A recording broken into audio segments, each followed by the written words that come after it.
Benvingut i benvinguda sigues a Medita en Valencià. Un espai per a retrobar-te i disfrutar de la teua essència.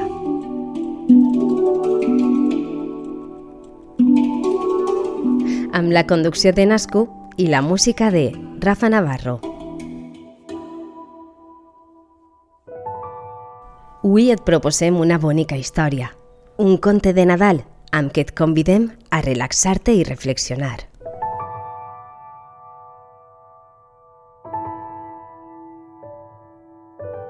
Hi havia una vegada una gran ciutat on tot el món caminava atrafegat. Cristina també tenia pressa.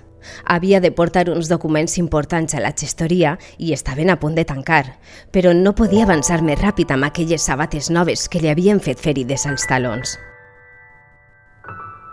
Caminava pràcticament arrossegant els peus, remugant contra els maleïts tacons, alhora que revisava el telèfon els últims correus que li havien entrat al compte del despatx.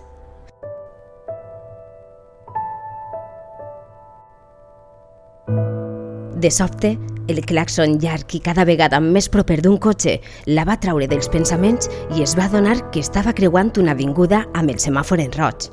L'esglai la va fer moure's amb rapidesa per evitar ser embestida i quan va arribar a l'altra banda del carrer es va recolzar amb el semàfor per a recompondre's. Es va mirar els peus.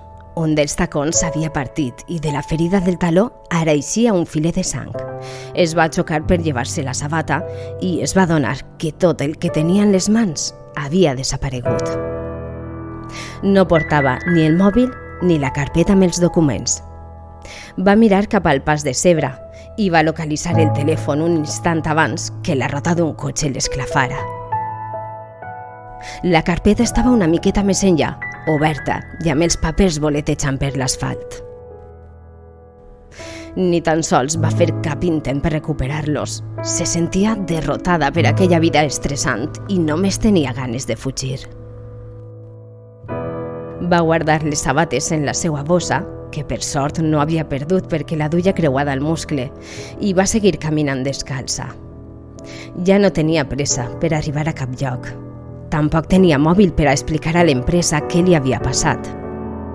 Se sentia tan desgraciada que va passar per davant d'una sabateria i ni tan sols va entrar per comprar-se un nou calcer.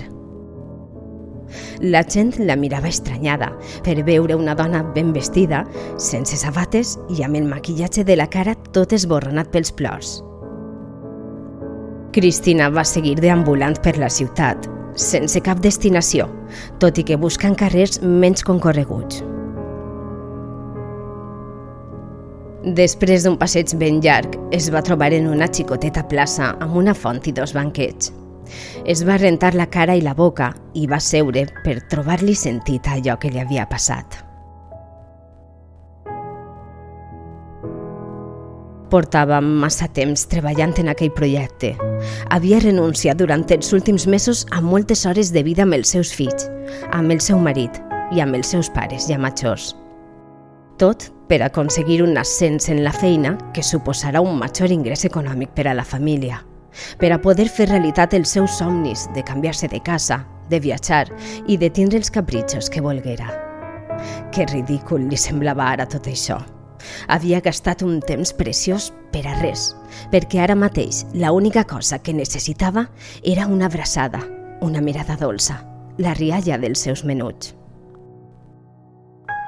Mentre pensava aquestes coses, un home d'edat avançada i d'aspecte desarrapat va entrar a la placeta. Portava un carret on transportava una saca de color granat amb diferents satifells penjant. A Cristina, el que més li va cridar l'atenció va ser la felicitat que transmetia aquell home, tot i que semblava un vagabund. L'home es va dirigir a la font, on va rentar 2 peces de roba i es va emplenar una botella d'aigua. Tot seguit, es va dirigir cap als banquets, mentre taralejava una melodia en veu baixa. En comptes d'ocupar el seient buit, aquell senyor va aparcar les seues pertinences al costat de Cristina i va seure al seu costat. Ella es va penjar la bolsa al muscle i va fer menció d'alçar-se, però l'home li va dir: No, no te'n vagis, que només estic de passada. T'he vist així envoltada d'una gran tristesa i he vingut a veure què et passa. En un primer moment, Cristina es va espantar, perquè aquell desconegut li parlava amb una confiança i una proximitat que trencava qualsevol esquema. Però se'l va quedar mirant als ulls i va veure que no tenia cap intenció dolenta. Més encara, el seu somriure li transmetia una tranquil·litat que feia temps que no sentia. «Com et dius? I per què tens esta pena tan gran?», va dir l'home. «Soc Cristina». «Cristina», va exclamar el vagabund. «El teu nom em recorda el Nadal, a la calidesa de la llar, a l'amor de la família». La dona va fer un gest d'estranyesa. El Nadal era una de les seues èpoques de l'any preferides, justament perquè podia dedicar més temps a les persones que estimava. A més, eixa era la principal causa del seu afligiment. Més que el fet d'haver fracassat en la faena, li pesava no haver compartit moments deliciosos amb els xiquets i la resta de la seva família durant els últims temps. «Lleva't la pena de damunt, Cristina», va prosseguir l'home. «El temps que ja ha passat es converteix en il·lusió, en record. També allò que pensem que vindrà és un miratge irreal. El que importa, el que verdaderament importa, està passant ara mateix, a cada instant». Cristina estava desconcertada, perquè aquell desconegut li parlava com si la coneguera de tota la vida, com si sabera exactament com se sentia, quan l'únic que li havia dit era el seu nom. «Vostè com sap tantes coses de mi?», va preguntar la dona. «No, Cristina, jo no sé res. Només sóc un home de món que veu com una persona està patint debades, quan la vida és una experiència completa on hem de deixar-nos dur i confiar». «Confiar en què?», va replicar la xica. «He gastat un temps preciós per a res i això no ho puc recuperar. Com puc confiar en la vida si tan sols em genera ansietat?» El senyor la va mirar amb dolçor i li va dir suaument: «Confia. Si confies, de manera màgica tot ocupa el seu lloc. Mira el centre del teu pit, tanca els ulls i abraça la teua ànima. Eres un ser excepcional i l'única cosa que has de fer és passar pel cor tot allò que penses, tot allò que dius, tot allò que fas».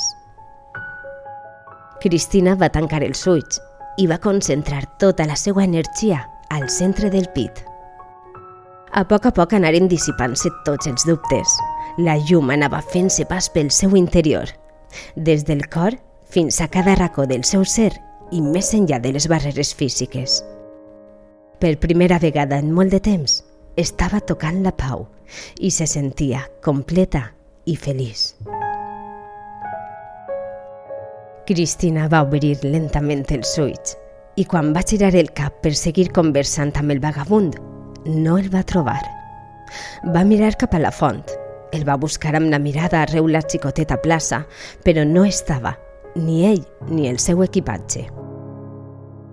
Sí hi havia, damunt del banc, un paquet enrotllat en paper de diari. Cristina el va agafar, disposta a buscar el vagabund pels carrers del voltant i tornar-li el que s'havia deixat. Però junt al paquet va descobrir una nota. «Per a Cristina, amb els meus desitjos que trobes sempre el teu camí, que el trobaràs dins de tu. Firmat, el Pare Noel». Cristina va fer un ampli somriure, sense acabar de creure's el que li estava passant, i va obrir el regal. Unes còmodes sabatilles per a seguir caminant per la vida.